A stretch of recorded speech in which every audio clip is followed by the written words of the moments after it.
ආයුබෝවන් කන්‍යා ලග්න ඔබට කමිලි ජ්‍යොතිෂයෙන් සාදරයෙන් පිළිගන්නවා. 2025 ඔක්තෝබර් මාස 19 වෙනිදා සිට ඉදිරි කාලය කන්‍යා ලග්න ඔබට ඉතාමත් වාසනාවන්තයි කිව්වොත් නිවැරදි.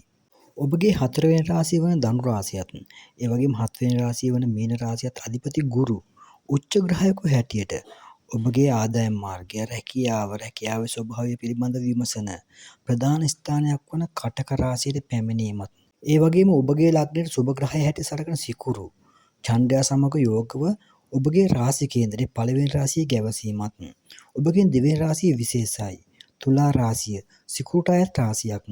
මෙහි කුජ බුධ රවි ග්‍රහ ත්‍රිත්වය පිහිටමින් ඔබට ඉතාමත් වාසනාවන්ත කාලයක් උදා වීමටත් නියමිත කාලයක්. ඔබ කුමන රැකියා කටයුත්තක නියැලුණත්, කුමන රාජකාරියක් කරත් මෙම කාලය තුළදී ආදායම් තත්ත්වයට යහපත් ස්ථාවරත්වයක් ඇති කරන කාලයක් වෙනවා. සුළු බාධා වීම් පැමුණුනත් වෙනදාට වඩා උද්‍යෝගිකකින් යුතුව කටයුතු කරන, තමන්ගේ කටයුතු නිසියාකාරව කරන කාලයක් වෙනවා. අන් අයගේ සහයෝගය නොඅඩුව ලැබෙන ප්‍රධාන රැකියාවට අමතර ආදායම් මාර්ග කෙරෙහි වැඩි සැලකිල්ලක් හා ඒ සඳහා යොමු වන කාලයක්ද වෙනවා. එයින් අමතර ආදායමක් ලැබිය හැකි කාලයක්ද වෙනවා. කන්‍යා ලග්න ඔබට මේ ඉදිරි කාලය තුළදී අවිවේකී භාවය ඉතාමත්ම වැඩි කාලයක් වන අතර එම කාර්ය බහුලකම නිසාම මානසික ආතතියෙන් හා මානසික පීඩනයන්ට ලක්වීමේ ප්‍රවණතාවය වැඩි වෙනවා. එම නිසාම ඔබ සැහැල්ලු මනසින් යුක්තව ක්‍රියාකාරීව කටයුතු කිරීමට උනන්දු වීම වැදගත් වෙනවා. අතීතයේ සිදු වූ සිදුවීම් නිසා මනසට ඒකාකාරී භාවයක් නොවන අතර කනස්සල්ලක්ම ඇති කරන බැවින් ඒ පිළිබඳව ඔබ දෙවරස් සිතා බලා තමන්ගේ මානසික සැහැල්ලුවක් ඇති කර ගැනීමටත්, කායික සුභසිද්ධිය ඇති කර ගැනීමටත්, ක්‍රියාකාරීව කටයුතු කිරීමටත් උනන්දු වීම වැදගත් වෙනවා. ඇතැම් විට ගෘහ ජීවිතයේ සුළු බාධා වීම හා ප්‍රශ්නකාරී භාවයන් පැන නගිනවා. එහෙත් ඔබගේ දක්ෂකම හා බුද්ධිමත් භාවය නිසා මෙම තත්ත්වයන් මැඩ පවත්වා ගනිමින් සාර්ථකව ජීවිතයට මුහුණ දීමට උත්සාහ ගන්න කාලයක් වෙනවා. සාමාන්‍ය අධ්‍යාපනයේදී එතරම් ඇල්මක් හා හිතකර භාවයක් නොදැක්වුවත් මෙම කාලය තුළදී ඔබගේ උසස් අධ්‍යාපන කටයුතු සාර්ථකව නිම කිරීමේ හැකියාවක්, ඒ සඳහා යොමු වීමේ ප්‍රවණතාවයක් ලබන කාලයක්. ඔබ විදේශගත වීමට උත්සාහයක් ගන්නවා නම් මෙම කාලය සඳහා යොදාගෙන අවශ්‍ය වටපිටාව සකසා ගන්නේ නම් ඔබට ඉතාමත් සාර්ථක ගමනකට යොමු වීමේ හැකියාව ලැබෙන කාලයක්. විදේශගත ඔබට මෙම කාලය තුළදී ශාරීරික අපහසුතා ඇති වුවත්, රෝග පීඩා ආදී වැඩි වුවත් මෙම කාලය ඔබගේ සාර්ථකම කාලය කිව්වොත් නිවැරදි. මොකද ඔබගේ බොහෝ වැඩ කටයුතු වල සාර්ථකත්වයක් දැකිය හැකියි. ආදායමේ යම් ඉහළ යාමක් පෙන්නුම් කරන කාලයක් වෙනවා. එම නිසා ඔබ ආයතන ප්‍රධානීන්ගෙන් තමන්ට සේවා සපයන උදවිය සමග කතා බහට යාමේදී වචන පරිස්සම් කර ගැනීමට උනන්දු විය යුතුයි. එකට එක කතා කිරීමෙන් වැළකීමට උත්සාහ ගත යුතුයි. ඔවුන්ගේ හිත රිදෙන ආකාරයේ වැඩ කටයුතු වලින් වැළකීමටත් උනන්දු ගත යුතු කාලයක් වෙනවා. ගොවිතැන් කෘෂි ආදී කටයුතු වල නියුතු ඔබට කාලගුණික දේශගුණික වශයෙන් යම් අපහසුතාවයන් පත් වූවත් ඔබගේ වගාවට, ඔබගේ අස්වැන්නට හොඳ ඉල්ලුමක් හා සුබවාදී ප්‍රතිචාර ලැබෙන කාලයක් වෙනවා. ඔබ යම් කලා කටයුත්තක හෝ රූපලාවන්‍ය ආදී කටයුත්තක යෙදී සිටිනවා නම් ඔබ කාර්යබහුල වෙනවා. ඔබගේ මානසික ඒකාග්‍රතාවය හදා පවත්වා ගනිමින් වැඩ කටයුතු වල නියැලීමටත් උත්සාහ ගත යුතු කාලයක් වෙනවා. කන්‍යා ලග්න ඔබ වෙනදාට වඩා තමන් ගැන සිතා වැඩ කටයුතු කරන කාලයක් වෙනවා.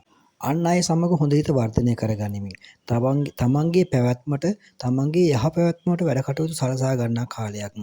ආගමික වතාවත් වලට සහභාගී වෙමින් දෙලොවටම වැඩක් කරගන්නා කාලයක් වෙනවා.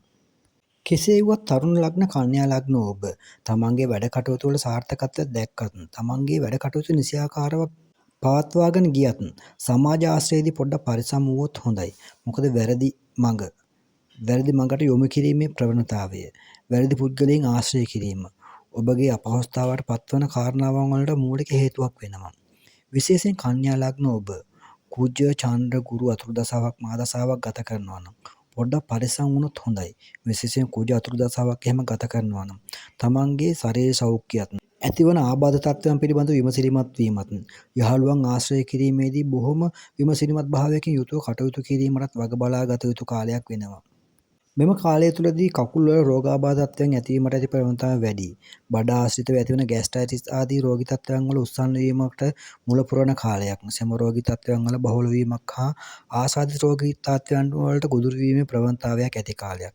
එම නිසා ඔබගේ ශරීර සෞඛ්‍යය යහපත්ව පවත්වා ගැනීමට උනන්දුවක් ගත යුතු කාලයක් වෙනවා. කන්‍යා ලග්න ඔබ සමාජයේ උසස් තනතුරක් දරමින් හෝ තමන් සේවය කරන ස්ථානයේ ප්‍රධාන තනතුරක් දරන්නේ නම් තමන්ගේ කීර්තිනාමය හා ආර්ථික තත්ත්වය පිළිබඳව වැඩි සැලකිල්ලක් දැක්වීම වැදගත්ම වෙනවා. ඔබ හිතන්නේ නැති කරදරවලට හා වියදම්වලට යොමු වන කාලයක්. කොහොම වුණත් කන්‍යා ලග්න ඔබට මෙම කාලය තුළදී වියදම් පොඩ්ඩක් වැඩි වන කාලයක්. වෙනදාට වඩා වැඩිපුර ගමන් බිමන් වලට යොමු වීමට සිදුවන කාලයක්. තමන්ගේ ඥාති හිතයිසියෙකු පිළිබඳව හිතට දුකක් කරදරයක් පැමිණෙන කාලයක් වෙනවා. පොදු වශයෙන් ගත් කල කන්‍යා ලග්න ඔබට ඉතාමත්ම හොඳ මාසයක් ඔක්තෝබර් 19 සිට ඉදිරි කාලය තුළදී. ඔබගේ බොහෝ කටයුතු වල සාර්ථකත්වයක් දැකිය හැකි කාලයක්. ආරම්භයන්ට සුදුසු කාලයක්. ආර්ථික තත්ත්වය ඉහළ නංවා ගැනීමට අවස්ථාවන් ලැබෙන කාලයක්. එම නිසා ඔබගේ ධෛර්ය සම්පන්නකම ඔබගේ කැපවීම අගය කළ යුතු වෙනවා. මෙම කාලය තුළදී විශේෂයෙන් කන්‍යා ලග්න කුඩා දරුවන් පිළිබඳව වැඩි අවධානයක් දීම ඉතාමත්ම හිතකරයි. අනතුරු හා රෝගාබාධ වල ප්‍රවණතාවයක් දැකීමට සිදුවන මෙම කාලය තුළදී ඔවුන්ගේ ආරක්ෂාවට මුල් තැන දීම ඉතාමත්ම වැදගත් වෙනවා. මේ පොදු පලාඵල විස්තරයක්. කන්‍යා ලග්න ඔබගේ පුද්ගලික හඳහන හා පරීක්ෂා කිරීමෙන් අනතුරුව තීන්දුව වලට බැසීම යෝග්‍ය වෙනවා. ඔබත් ඔබගේ හඳහන පරීක්ෂා කර ගැනීමට කැමති නම් පණිවිඩයක් යොමු කරන්න.